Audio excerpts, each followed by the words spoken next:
नमस्कार। 14 अप्रैल भारत रत्न बाबा साहब भीमराव अंबेडकर जयंती दिवस पर आप सभी को हार्दिक शुभकामनाएं। बाबा साहब ने कहा है, मस्तिष्क को अध्ययन की उतनी ही आवश्यकता होती है जितनी शरीर को व्यायाम की, इसलिए हमें हमेशा अध्ययन करते रहना चाहिए।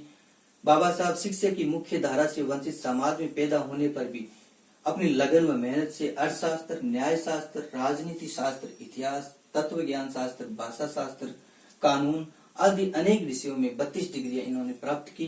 26 उपाधियों से इनको नवाजा गया। बाबा साहब को 9 भाषाओं का ज्ञान था। स्वतंत्र भारत के संविधान का निर्माण कर अपनी विद्वता का परिचय दिया।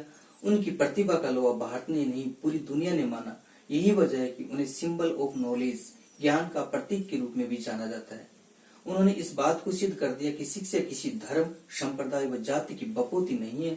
जो भी व्यक्ति दृढ़ इच्छा शक्ति, पूर्ण निष्ठा व लगन व ईमानदारी से मेहनत कर शिक्षा प्राप्त करता है, सफलता उसके कदम चूमती है और व्यक्ति अपनी मंजिल को निश्चित रूप से प्राप्त करता है। आजादी के लगभग 75 वर्ष बाद भी देश की एक बड़ी आबादी शिक्षा की मुख्य धारा से वंचित है। आज आवश्यकता इस बात की है कि प्रत्येक शिक्षित व्यक्ति अपनी निष्ठा व लगन से उन बच्चों को शिक्षित बनाने का दृढ़ संकल्प ले जो बच्चे शिक्षा की मुख्य धारा से वंचित है। तभी हमारे द्वारा बाबा साहब की जयंती मनाना सार्थक होगा।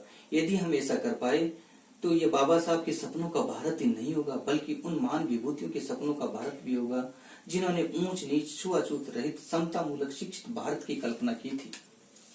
जब भी हम बुद्ध, महावीर, कबीर, नागार्जुन, राहुल सांकरतैन, ज्योतिबा फुले, प्रेमचंद, विवेकानंद, रविदास, महात्मा गांधी, केशवानंद, एपीजे अब्दुल कलाम, भगत सिंह, सुभाष चंद्र बोस, सावित्रीबाई फुले आदि महान विभूतियों को पढ़ें या पढ़ाएं तो अपने आप से ये प्रश्न जरूर करें कि हम इन महापुरुषों को क्यों पढ़ रहे हैं या क्यों पढ़ा रहे हैं, तथा उनके हमारे जीवन में क्या प्रासंगिकता है। इनके जीवन को स्वयं के अंतर्मन से जोड़ने का प्रयास करें, निश्चय ही अभूतपूर्व आनंद की अनुभूति होगी। इन महान विभूतियों को पढ़कर मुझे बहुत ही अच्छी प्रेरणा मिली तथा ऐसा महसूस हुआ कि जीवन वह नहीं है जो हम जी रहे हैं। जीवन के वास्तविक मूल्यों को हमने पहचाना ही नहीं। महापुरुषों का जीवन सरल, सहज, शांत व सहनशील होता है। बाबा साहब पर गौतम बुद्ध के जीवन व उनकी शिक्षाओं का सबसे अधिक प्रभाव पड़ा।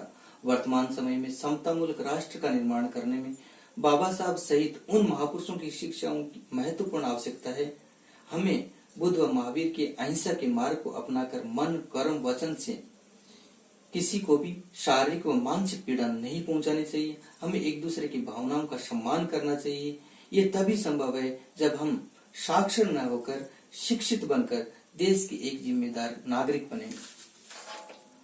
बाबा साहब ने कहा है, शिक्षा वह शेरनी का दूध है जो पिएगा सो दहाड़ेगा। जो व्यक्ति शिक्षा प्राप्त कर शिक्षित बनेगा वह सत्य, असत्य, न्याय, अन्याय, उचित, अनुचित को पहचानेगा तथा असत्य, अन्याय, अंधविश्वास, पाखंड, कुरीतियों के खिलाफ आवाज उठाएगा। अंत में मैं बाबा साहब की प्रेरणा पर सफलता के 3 मंत्रों के साथ अपनी वाणी को विराम देता हूँ।